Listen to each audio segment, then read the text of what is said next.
तुम मिले तो मिल गया ये जहां, तुम मिले तो हर पल है नया, तुम मिले तो सबसे है फासला, तुम मिले तो जादू छा गया, तुम मिले। সবাইকে স্বাগতম জানাচ্ছি ভেত্তুরিয়া ভ্যানিতো থেকে। আমরা আজকে ভেত্তুরিয়া ভ্যানিতো আসলাম ঘুরতে। কোনো কাজ কম নাই, শুধু ঘোরা না। আমরা আসলে কাজে আসছি, কি জানি কাজে আসছি। আমার বাসের টিকিট কাটার জন্য আসছি, তো টিকিট কাটা হয়েছে, এখন আমরা ঘুরবো। আজ আমরা সারাটা দিন কিন্তু এই ভেত্তুরিয়া ভ্যানিতোতে কাটিয়েছি। আর এই শহরটা কিন্তু অনেক বেশি সুন্দর, আমার কাছে তো বেশ ভালো লাগে এই শহরটা। তো এখন আমরা সামনেই যে দেখা যাচ্ছে একটি ভবন, সেখানে যাচ্ছি। আর সেটার নাম হচ্ছে পিয়াজা দেল পপুলো। এটি প্রশাসনিক ও বাণিজ্যিক কেন্দ্র। 1866 সালে দুটি প্রাচীন মিউনিসিপালিটি সেনেটা এবং সেরাভাল্লে একীভূত হওয়ার পরপরই এটি নির্মিত হয়েছিল। এটি প্রায় অর্ধেক পথ ভিয়া ডালা কানব্রিয়ে বরাবর দাঁড়িয়ে আছে। পরবর্তীতে ভিয়াল ডালা ভিত্তরায় নামকরণ করা হয়। এটি মূলত আম্বারটাইন শৈলীর বিল্ডিংগুলোর একটি সরলাসি। পাবলিক উদ্যানগুলো দ্বারা তৈরি একটি অত্যন্ত উদ্দীপক পরিবেশ। 1936 সালে পডেস্টা ক্যামিলো দি কার্লোর নির্দেশে তার বর্তমান আকারে সাজানো হয়েছিল, যিনি ঝর্ণাগুলো তৈরি করেছিলেন। স্কয়ারটির পূর্ব দিকে টাউন হল দ্বারা বন্ধ করা হয়েছে, যা 1872 সালে নির্মিত। প্রকৌশলী ফেদেরিকো গ্যাভিলি দ্বারা ডিজাইন করা হয়েছিল, যার অলিন্দে সকলের নাম সহ সমাধি পাথর এবং অন্যান্য শিলালিপি রয়েছে। স্কয়ারটির মাঝখানে একটি মার্জিত 16 শতাব্দীর ঝর্ণা। এই স্কয়ার থেকে আপনি সান মার্টিনো, কোলে সান পাউলো এবং কোলে সান রোকনের দুর্গের একটি সুন্দর দৃশ্য উপভোগ করতে পারবেন। এই ঝর্ণাটিও কিন্তু একটি বিশাল আকৃতির ঝর্ণা ছিল, নিশ্চয়ই আমাদের দূরে দেখে বুঝতে পারছেন।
এই ভবনের রাস্তার ওপারেই রয়েছে গাছপালা দিয়ে সাজানো গোছানো মনোরম পরিবেশের খুব সুন্দর একটি পার্ক। এই পার্কটি এত বেশি গুছানো গাছানো, যা কিনা দেখলে যে কারো মন ভালো হয়ে যাবে। এখানে রয়েছে প্রচুর পরিমাণে সুন্দর সুন্দর ফুলের গাছ, আরও রয়েছে নাম না জানা অজানা অনেক অনেক গাছ। সেই সাথে রয়েছে অনেক সুন্দর বিশাল আকৃতির, এখানেও একটি না দুটি ঝর্ণা। সেই সাথে আরও রয়েছে এখানে বিশাল বড় বড় সুন্দর সাদা সাদা রাজহাঁস। সেই সাথে রয়েছে নাম না জানা অনেক অনেক পাখি। ব্যস্ত শহর, ব্যস্ত নগরী, এর মাঝে যখন মানুষ কাজ করতে করতে ক্লান্ত হয়ে যায়, তার মাঝে কিন্তু সপ্তাহে একটা দিন হলেও এরকম, সপ্তাহে অন্তত পক্ষে একটা দিন অথবা 1 ঘন্টার জন্য হলেও এরকম চারিদিকে গাছপালা, ঝর্ণা, পাখি, এদের মাঝখানে এসে 1 ঘন্টা কাটালেও কিন্তু সেই ক্লান্তিটা অনেকটাই দূর হয়ে যায়। সেই সাথে মন তো অবশ্যই ভালো হয়ে যায়, কারণ মানুষ প্রকৃতির যত কাছে আসে, যত কাছে থাকে, ততই কিন্তু আমরা প্রাণ ভরে নিঃশ্বাস নিতে পারি, আর আমাদের যে ক্লান্তিগুলো রয়েছে সেগুলোও দূর হয়ে যায়। কিছু সময়ের জন্য হলেও মনটা অনেক বেশি ভালো হয়ে যায়।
I said I would never fall unless it's you I fall into.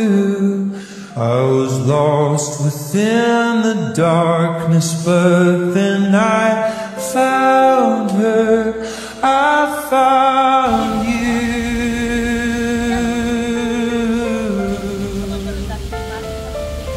এই পার্কটা এত বেশি সুন্দর, যেদিকেই তাকাবেন না কেন সেদিকেই আপনার কাছে মনে হবে মনোরম পরিবেশ আর অনেক বেশি রোমান্টিক।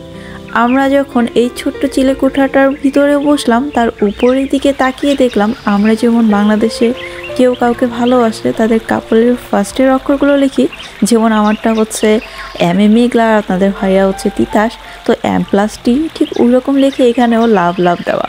আমরা ভাবছিলাম এত উপরে কীভাবে তারা লিখলো। যাই হোক, এছাড়াও আমরা দেখছিলাম এখানে সুন্দর সুন্দর এই হলুদ রঙের পাতাগুলো ঝরে যাওয়ার দৃশ্য, কারণ এটাই হয়তোবা এই বছরের লাস্ট ফলিং দৃশ্য, যা কিনা অসম্ভব সুন্দর। আরও দেখছিলাম আমাদের ছোট্ট বাবুটা, এখানে প্রচুর পরিমাণে পাথর ছড়ানো রয়েছে এই পার্কটাতে, সেই পাথরগুলো নিয়ে কত সুন্দর খেলাধুলা করছে, কারণ ও অনেক বেশি পাথর দিয়েই খেলাধুলা করতে বেশি পছন্দ করে।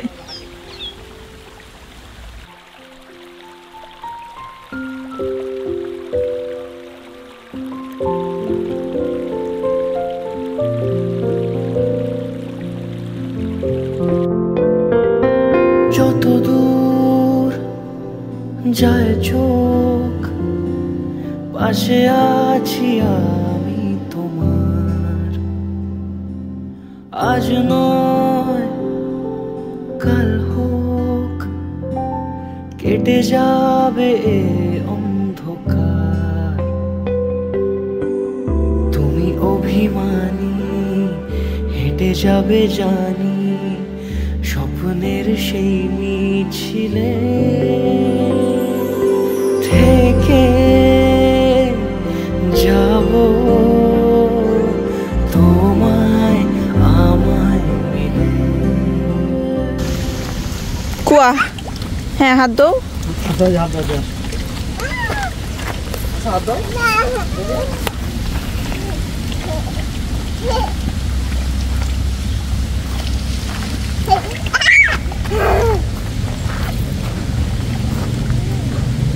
রংধনু বানাই পারিনি। রংধনু কিভাবে?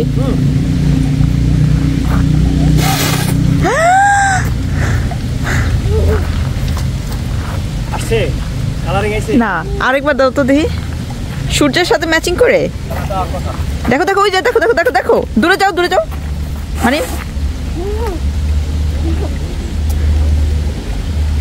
আরেকবার দাও না দিলে আমি তো একবার বানাইছিলাম কালারিং তাই নাকি তোমার সুন্দর লাগতেছে থ্যাংক ইউ সত্যি হাত দেখি দেখতে বল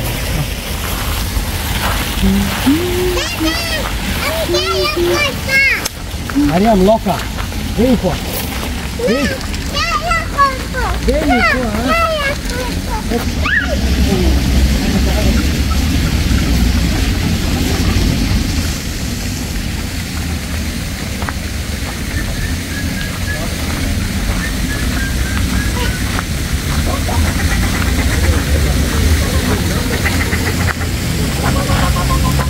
Che bello. Maria.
Pakai kono ini.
मिले हैं नसीब से आएगा पल ये फिर मैं तो तेरे नाल ही रहना जी हर गम संग तेरे सहना जी जो जग से कहा ना जाए वो मुझको बस तुझसे कहना जी नज़्म नज़्म सा मेरे होठों पे ठहर जा मैं ख्वाब ख्वाब सा तेरी आँखों में जादू रे मोहब्बत लुटाऊंगा मैं छेड़ के मन का साज साज फिर गाऊंगा फिर फिर सबके को आज I feel love when I look into your eyes. I believe if you move out from my side. इन लम्हों का मुझे कब से इंतजार था, इन खुशियों के लिए कब से बेकरार था। এই সুন্দর রাজকীয় যে সিঁড়িটা রয়েছে এটা কিন্তু ভেত্তরীয় ভ্যানিতোর একটি সুন্দর আকর্ষণ আমার কাছে মনে হয়। এই সুন্দর সিঁড়ি কিন্তু ডুপ্লেক্স, যা কিনা অত্যন্ত সুন্দর এবং অনেক রাজকীয়। এখানের যে ভাস্কর্য রয়েছে সেটির মাথা কেন জানি ভেঙে গিয়েছে সেটা আমার জানা নেই। যাই হোক, সিঁড়িগুলো কিন্তু অনেক বেশি সুন্দর। আর এটি হচ্ছে গিয়ে একটা ট্রেন স্টেশন। এই যে দেখুন, এখান থেকে দাঁড়িয়ে কিন্তু আপনারা একদম পুরো সম্পূর্ণ পার্কটা দেখা যায়। মানে পার্কের কোথায় কি আছে এখান থেকে দাঁড়িয়ে পর্যবেক্ষণ করা যায়। এখানে সিঁড়ির উপরে দাঁড়ানো আরও কয়েকটি ভাস্কর্যের মাথা কিন্তু ভেঙে গিয়েছে। যাই হোক, এখানে কিন্তু রয়েছে ডাব্লু ভাবছেন আপনারা, কিন্তু না, এটা হচ্ছে ডাবল ভি। একটাতে হচ্ছে ভিক্টোরিও, একটাতে হচ্ছে ভ্যানিতো। দুইটা ভি এখানে রাখাতে ডাব্লিউ মতন দেখা যাচ্ছে। আর এইখানে এই পুরো ট্রেন স্টেশনের একটা স্টোরি কিন্তু টাইমলাইন হিসাবে সাজিয়ে রাখা হচ্ছে। সেটা কিন্তু ট্রান্সলেট করে আমি বাংলায় পড়েছি, আপনাদের সাথেও শেয়ার করছি। প্রথম ট্রেন 16 এপ্রিল 1869 সালে ভিক্টোরিও দ্য কোলিনিয়ানোতে স্থাপন করা হয়। এরপরে এর কিন্তু কয়েকবার হচ্ছে এখানে যুদ্ধ হয়েছে, যে কারণে এই ট্রেন স্টেশন অনেকবারই হচ্ছে ধ্বংস হয়ে গিয়েছে। এই ট্রেন স্টেশনটি কিন্তু 1917 সাল 1869 বা 79 সালের দিকে আরেকবার হচ্ছে পুনরায় এর সংরক্ষণ কাজ করা হয়েছে, যেটারই বর্তমান রূপ আমরা দেখছি। অনেক বেশি সুন্দর সাজানো গোছানো, চারিদিকে তাকালে মনে হয় যে একটা রাজকীয় ভাব। আর এখান থেকে দাঁড়িয়ে কিন্তু আপনারা সেই যে প্রথমে যে ভবনটি দেখিয়েছিলাম ভিডিওর শুরুতে, সেই ভবনটির ঝর্ণাও কিন্তু দেখতে পারবেন, যা কিনা অপূর্ব সুন্দর। আর এখানেই কিন্তু রয়েছে শত শত বছরের ছোঁয়া। ইটালির কিন্তু বেশ কিছু জায়গাতেই আপনারা দেখতে পারবেন এরকম শত শত বছরের পুরানো এরকম স্থাপনাগুলো। এগুলো দেখলে সত্যিই অবাক লাগে যে এত বছর পূর্বে কিভাবে তারা এত সুন্দর করে এই বিল্ডিংগুলো বা এই সংস্কারের কাজগুলো করেছে। যাই হোক, এই যে দেখুন আমাদের পুচকু বাবুটা এখন পর্যন্ত কিন্তু সে খেলাধুলা করতেছে, তা আবার সেই পাথর দিয়ে, কারণ তার পাথর দিয়ে খেলাধুলা করতেই নাকি অনেক বেশি ভালো লাগে।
এই তো আমাদের ঘোরাফেরা করতে করতে অলরেডি হচ্ছে লাঞ্চের টাইম হয়ে গিয়েছে। এখানে কিন্তু সবাই 11:30 12টার মধ্যে হচ্ছে তাদের লাঞ্চ কিন্তু অলরেডি ডান।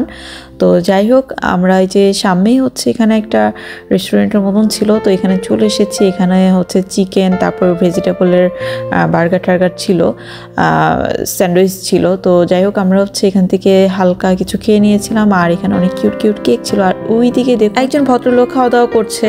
ওনাকে দেখতে আমার কাছে কেন জানি আলবার্ট আইনস্টাইনের মতন লাগছিল। আমি জানি না কেন জানি আমার কাছে ওনাকে দেখতে ওই রকমই লাগছে। যাই হোক, আমরা খাওয়া দাওয়া করার পরে হচ্ছে বের হয়ে গেলাম। তো এইদিকে আবার অনেক সুন্দর লাইব্রেরি ছিল, যেখানে কিন্তু অনেক সুন্দর কিউট হচ্ছে ছবি আর্ট করা ছিল। আবার ট্রেনের মধ্যে হচ্ছে কত সুন্দর করে বইগুলো ওরা সাজিয়ে রেখেছে, যেগুলো দেখতে অনেক বেশি ভালো লাগে। আর এখানে ছিল একটা টেইলার্স। আর এই ছোট কানের দুলগুলো, এগুলো হচ্ছিল 5 5 ইউরো না 10 ইউরো করে। এখানে হচ্ছে আবার এগুলো সেলও করা হয়, কানের দুল, তারপর হচ্ছে সুতো, এই সেই। আবার ওরা হচ্ছে অর্ডার নেয় ড্রেস আপ আমাদের শেপ মতন বানিয়ে দেওয়ার জন্য। বাংলাদেশে যেরকম টেইলার সেম টু সেম ওই রকম। যাই হোক, আমরা হচ্ছে এখন এই ভিক্টোরিয়া ভ্যানিতে আরও ঘোরাফেরা করব। নেক্সট ডে হচ্ছে আরও ব্লগ শেয়ার করব এখানের, কারণ হচ্ছে পাতা ঝরার দিন। আমরা বিশেষ করে হচ্ছে এই পাতা ঝরার সুন্দর যে দৃশ্যগুলো রয়েছে এগুলোর সাথে ছবি তোলার জন্য হচ্ছে বিশেষ করে আজকে ঘোরাফেরাটা। আর মেইন এখানে এসেছিলাম আমার ল্যাঙ্গুয়েজের ক্লাসে আসার জন্য। যে বাস কার্ডটা রয়েছে সেটা 1 মাসের জন্য আমি কেটেছিলাম, তো সেটা হচ্ছে আরও মেয়াদ বাড়ানোর জন্য এখানে আসলাম। যাই হোক, তো প্রথমে তো হচ্ছে আমরা কার্ডটা কেটে নিয়েছি 1 মাসের জন্য আবার।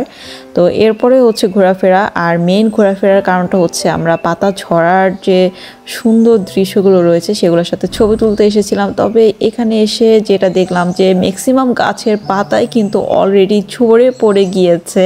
আপনারা দেখতেই পাচ্ছেন যে অল্প কিছু গাছের মধ্যে হচ্ছে পাতা রয়েছে, আর বেশিরভাগ গাছগুলো একদমই পাতা শূন্য হয়ে গিয়েছে। তার মানে আরও 10 দিন আগে বা 15 দিন আগে আসলে হয়তো বা আমরা যে একদম সুন্দর ফলিংয়ের যে দৃশ্যটা বা অনেক বেশি রাস্তায় পাতা ঝরে আছে সেই সুন্দর দৃশ্যটা দেখতে পারতাম। তবুও সমস্যা নাই, কারণ আমরা আরেকটু সামনে যাওয়ার পরে কিন্তু একটা সাইডে রাস্তাটা দেখেছিলাম, মানে ওই দিকের রাস্তাতে অনেক বেশি পাতা ঝরা ছিল। তো সেই ব্লগগুলো আমি নেক্সটে শেয়ার করবো, আশা করি সেগুলো আপনাদের কাছে ভালো লাগবে। আর আজকের ব্লগটা কেমন লাগলো সেটা জানিয়ে কমেন্ট করতে কিন্তু আমাকে একদমই ভুলবেন না। আপনাদের কমেন্টগুলো পড়তে আমার অনেক বেশি ভালো লাগে। আমি ইদানিং হচ্ছে একটু ব্যস্ততার জন্য আপনাদের সাথে হয়তো বা রেগুলার ব্লগগুলো শেয়ার করতে পারছি না, কিন্তু আমি ইনশাআল্লাহ আপনাদের সাথে রেগুলার ব্লগগুলো শেয়ার করার ট্রাই করব। অবশ্যই আপনাদের মূল্যবান মতামত আমাকে কমেন্ট করে জানাবেন। আপনাদের কোনো প্রশ্ন থাকলেও সেটা কমেন্ট করে জানাবেন, আমি চেষ্টা করব আপনাদের সেই কমেন্টে রিপ্লাই দেওয়ার, অথবা কোনো ব্লগের মধ্যে আপনাদের কমেন্টগুলো পড়ে রিপ্লাই দেওয়ার জন্য। সবাই ভালো থাকবেন, সুস্থ থাকবেন, দেখা হচ্ছে পরবর্তী ব্লগে। আল্লাহ হাফেজ।